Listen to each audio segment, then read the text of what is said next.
आए साहब, अब हम पढ़ने जा रहे हैं साहब क्यूटी इंटरवल।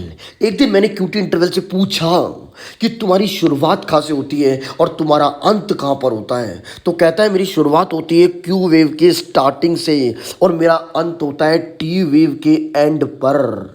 आए इसको एक बार एक ईसीजी में देखते हैं, गौर से देखेंगे। ये है हमारी क्यू वेव और ये है क्यू वेव की स्टार्टिंग और ये है हमारी टी वेव और ये है हमारे टी वेव का एंड।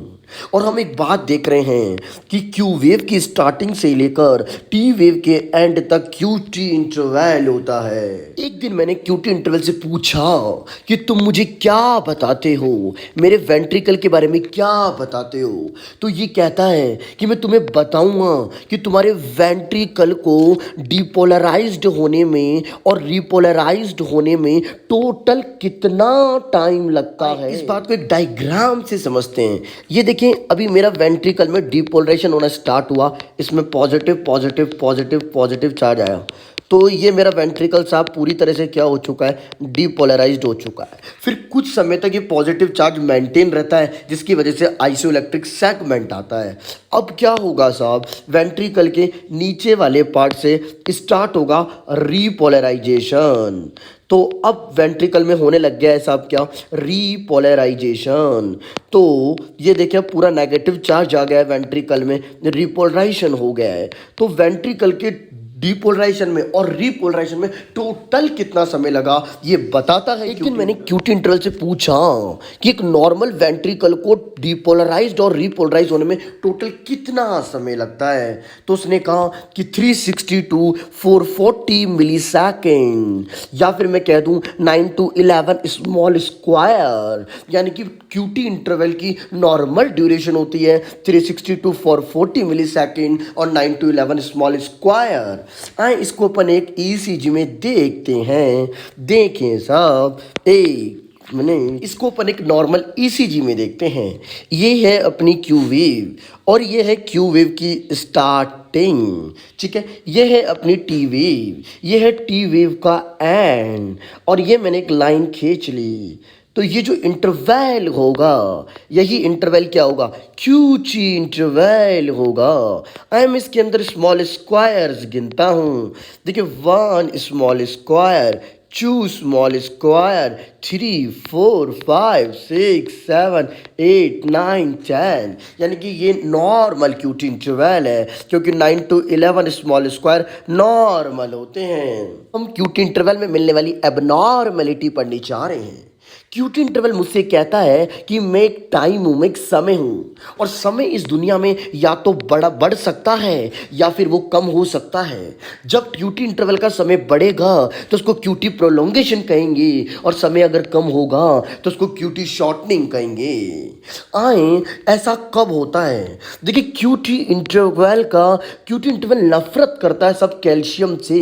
वो कहता है कि अगर कैल्शियम कम होगा तो मैं बढ़ जाऊंगा और अगर कैल्शियम बढ़ेगा तो मैं कम हो जाऊंगा। आए इस नफरत के पीछे के रहस्य को समझते हैं। सब जो कैल्शियम होता है ना, वो मेरे दिल को क्या कर देता है, एक्साइट कर देता है।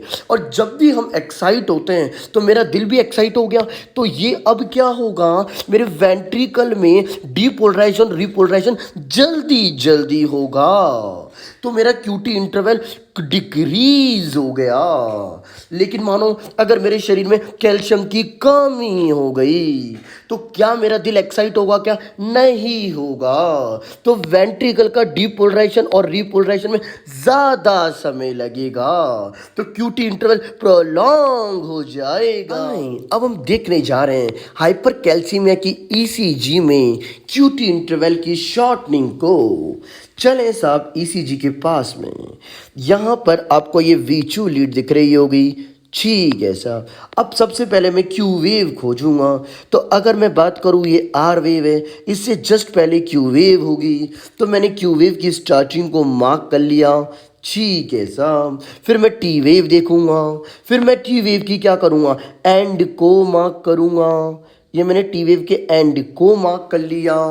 अब मुझे क्या करना है, अब मुझे देखना है कि इनके बीच में कितने डब्बे हैं। तो अगर मैं यहाँ काउंट करूँ तो मैं लगभग लगभग देख पा रहा हूँ कि एक बड़ा टोटल मिला के इसमें 7 डब्बे हैं, यानी कि क्यूटी इंटरवल क्या हो चुका है, शॉर्ट हो चुका है। आए मैं इसमें लाइन खींच के इसको एक बार डिस्क्राइब और कर देता हूँ। ये देखें साहब, ये टी वेव के एंड वाली लाइन हो गई। और अब मैं आपको बड़ा डब्बा गिनाता हूँ। पहले तो वो ये है अपना बड़ा डब्बा एक, जो 5 वाला होगा, और उसके बाद ये एक और 2 छोटे डब्बे और हैं। तो इस तरह से 7 स्मॉल स्क्वायर हैं। अब हम देखते हैं हाइपोकैल्सीमिया की ईसीजी में क्यूटी प्रोलोंगेशन को। हमारे पास ये एक ईसीजी है, ठीक है साहब। इसमें मैं अभी लीड ट्यूब के पास गया। अब मैंने क्या करा, मेरे को सिर्फ क्यू वेव देखनी है और मुझे टी वेव देखनी है। तो मैंने पहले ये अपनी आर वेव देखी, फिर इसकी जस्ट पहले क्यू वेव होगी, तो मैंने क्यू वेव की स्टार्टिंग ले ली, ये मुझे टी वेव मिली। फिर मैंने ये टी वेव का एंड पॉइंट ले लिया, इनके बीच में मैंने डब्बे गिनने की कोशिश करी।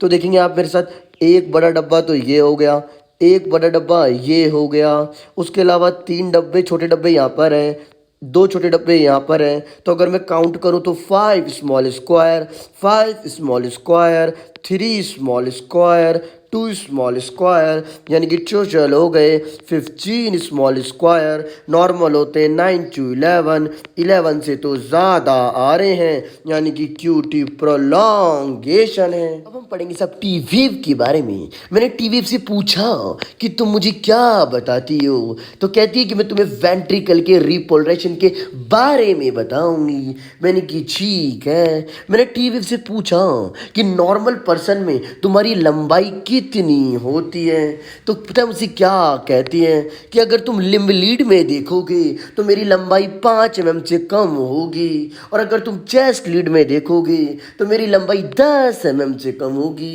कहती है तुम इसको दूसरे तरीके से भी बोल सकते हो कि लिम्ब लीड में मैं 5 स्मॉल स्क्वायर से कम में आ जाती हूँ, और चेस्ट लीड में 10 स्मॉल स्क्वायर से कम में आ जाती हूँ। अब हम टी वेव को ईसीजी में समझते हैं एक बार। ये हमारी लिम्ब लीड नंबर 2 थी साहब। मैंने देखा इसके अंदर मुझे ये टी वेव दिखी, मैंने कोशिश करी देखने की कि ये कितने डब्बों में आ रही है। तो 1 2 3 छोटे डब्बों के अंदर आ रही है, यानी कि लिम्ब लीड के अंदर टी वेव की वर्टिकल हाइट 5 mm से कम होती है। मैंने दूसरी देखने की कोशिश करी, यह मैंने अपनी बेस लाइन बनाई, ये मेरी टी वेव थी, ये मेरी आर वेव थी। मैंने देखा 1 2 3, यानी कि 3 छोटे डब्बे के अंदर आ रही है। फिर मैं गया चेस्ट लीड के पास में, चेस्ट लीड यानी V2 वाली लीड को उठा लिया, और मैंने देखने की कोशिश करी कि इसमें टी वेव कितने में आ रही है। तो मैंने देखा ये मेरी बेस लाइन है। अब मैं बेस लाइन से ऊपर जाके देखता हूँ, 1 डब्बा, 2 डब्बा, 3 4 5, मतलब ये लगभग 5 मिलीमीटर की है, क्योंकि चेस्ट लीड में जो टी वेव की वर्टिकल हाइट होती है वो 10 mm से कम होनी चाहिए, और ये 10 mm से तो कम है साहब। ठीक है, यहाँ भी आप देख सकते हैं लगभग ये एक स्मॉल स्क्वायर मान के चल लें, इसके अंदर आर एक लार्ज स्क्वायर मान के चल लें, तो यानी कि इसकी जो वर्टिकल हाइट है वो लगभग 5 mm होगी, 10 mm से तो कम है। टी वेव मुझसे क्या कहती है, कहती है कि मैं तुम्हें 12 में से 10 लीड में तो सीधी दिखूंगी, लेकिन 2 लीड ऐसी होगी जिसमें मैं तुम्हें वो नीची दिखूंगी, यानी कि उल्टी दिखूंगी। वो 2 लीड कौन सी होती है, लीड V1 और AVR, इन दोनों में टी वेव इन्वर्ट मिलती है नॉर्मली। आए अब हम इसको एक ईसीजी में देखेंगे। यहाँ पर आप देख पा रहे होंगे AVR लीड को, और यहाँ पर आप देखेंगे कि ये अपनी AQRS कॉम्प्लेक्स, और ये देखें टी वेव या टी वेव इन्वर्टेड है। यहाँ पर देखेंगे आप दोबारा, ये QRS कॉम्प्लेक्स है, उसके बाद ये जो टी वेव है ये तो इन्वर्टेड है। अब अपन V1 लीड में चलते आ जाए। V1 लीड में देखेंगे ये अपना QRS है, और यहाँ पे देखिए अपन टी वेव तो नीचे जा रही है, यानी कि इन्वर्टेड है। यहाँ पर देखेंगे V1 लीड के अंदर QRS है, और ये देखिए टी वेव तो बिल्कुल नीचे जा रही है, यानी कि टी वेव इन्वर्ट है। बाकी 10 लीडों के अंदर आपको टी वेव कैसी मिलेगी, बाकी 10 लीडों में आपको टी वेव कैसी मिलेगी, सीधी मिलेगी। ठीक है साहब। यानी कि नॉर्मल ईसीजी में 12 में से 10 लीड में टी वेव सीधी मिलेगी, सिर्फ 2 लीड में आपको इन्वर्टेड मिलती है और ये नॉर्मल होता है। आए साहब, अब हम टी वेव की एबनॉर्मलिटी पढ़ने जा रहे हैं। टी वेव मुझे कहती है कि मैं एक वेव हूँ, तो या तो मैं ऊंची हो सकती हूँ या फिर मैं नीची हो सकती हूँ। तो मेरे अंदर दो ही एबनॉर्मलिटी होती है, ठीक है। मैंने कि अगर तुम नीचे होगी तो क्या कहेंगे, टी वेव इन्वर्जन। और अगर ये ऊंची होती है तो वहाँ पर अपने पास दो वैरायटी होती है, या तो ये हाइपर एक्यूट टी वेव हो सकती है या फिर ये टॉल टेंटेड टी वेव हो सकती है। हाइपर एक्यूट कब कहते हैं, जब इस टी वेव की ऊंचाई 5 mm से ज़्यादा हो लिम्ब लीड में और ये ऊपर से राउंडेड होनी चाहिए। लेकिन टॉल टेंटेड कब कहते हैं, जब इस टी वेव की वर्टिकल हाइट 5 mm से ज़्यादा हो लेकिन इसका जो पीक है वो पॉइंटेड टिप की तरह होना चाहिए। इसको टॉल टेंटेड टी वेव कहते हैं। अच्छा, हाइपर एक्यूट टी वेव हमें कहाँ मिलती है, कौन सी बीमारी में मिलती है, एमआई मायोकार्डल इन्फार्क्शन में मिलती है। ठीक है साहब, हाइपर एक्यूट टी वेव हमें कहाँ मिलेगी, हाइपर कैलेमिया में मिलेगी। ठीक है, अब हम बात करते हैं, अगर मानो टी वेव नीचे चली गई, इसको टी वेव इन्वर्जन कहते हैं। अब ये टी वेव इन्वर्जन हमें कहाँ कहाँ देखने को मिल सकता है।